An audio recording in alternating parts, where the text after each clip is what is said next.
Hello, welcome to Glitech YouTube channel. My name is Felicia. In today's topic, I'll be talking to you on how to change language in Suno AI.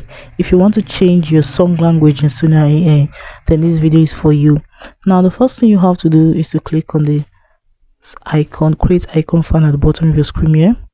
So right here, you just have to enter your lyrics in the language you would like the song to be. So if you like Chinese, you write your lyrics song in Chinese.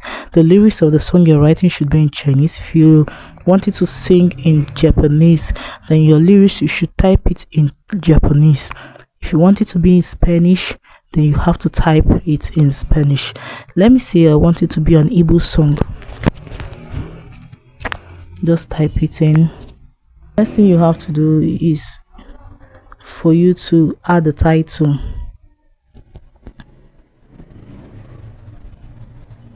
Now click on create.